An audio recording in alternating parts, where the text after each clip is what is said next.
This will be more of an in-depth view of XC blades with a size chart to help you see the difference between these blades and other blades. With a recap of last video on these, XC blade has thicker steel towards the back blade and toe blade, which allows them to curve out, giving you the ability to take tighter turns, which are not only easier to take but also give more grip. And you can glide with a shallower hollow, meaning less fatigue with grip just where you need it at the ends of your blade. Currently, XC blade has two model types, 2020 and 2024 edition. 2020 has a thicker blade offering 3 curve sizes, medium, large, and extra large. I own 2 of the 2020 sizes being medium and extra large, which I found didn't need to be sharpened as often due to having a shallower hollow. Not only do thicker blades give you deeper turns, but they are also the tallest blades out there on the market, sitting at 20.65 millimeters, with XC's newer 2024 model even exceeding that at 22.17 millimeters. For context, Steps Black Steel is 19.65 millimeters tall, but with upsides there are downsides, and with the thicker steel, unfortunately, your inside-outside edge transitions will suffer because of the extra distance it takes to get on these edges. But I think it's also a personal preference thing, depending on what you like. For me, XC's thinner 2024 edition is my go-to, as it feels like a traditional blade and has the same curve benefits, though I still like and use my old editions. Design on both models are different too, as the 2024 variant has no visible flare ridge, but has a steel rim instead, giving your blade holder something to rest on. Medium curve has a center thickness of 3.30 millimeters, adding an additional 1.15 millimeters to the heel and 0.25 millimeters to the toe. Medium is a good option for someone who wants to sharpen at a deeper hollow with a little more grip and slightly tighter turns, as you can do that without gouging the ice out too much with these. I recommend no more than a 9/16. If you're thinking of getting medium because it might be a good entry point for you, I implore you give large a try first, as medium left me wanting more curve in the end.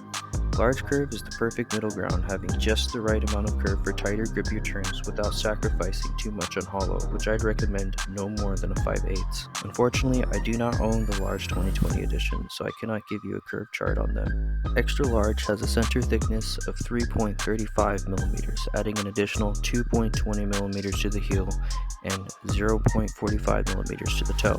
Extra large is the most destructively aggressive turning option, as you can alter reality with people questioning their very existence on how someone can turn that tight. This curve is so wide that if you were to stack 2 step steel on top of one another, it would match the thickness of it. I'm recommending you keep this curve at 11/16. You can get away with a 5/8, but unless you want cracked dice, you should be careful how hollow you get them sharpened at. Moving on, 2024 edition has thinner blades with only one curve size, large, but offers 3 different model types, being Run, Rush, and Rampage. I got the Steel Rampage in January and the Gold Rampage model this July. They must have updated their 2024 models, as you can see they are the same model but completely different widths and curve out at different sections of the blade.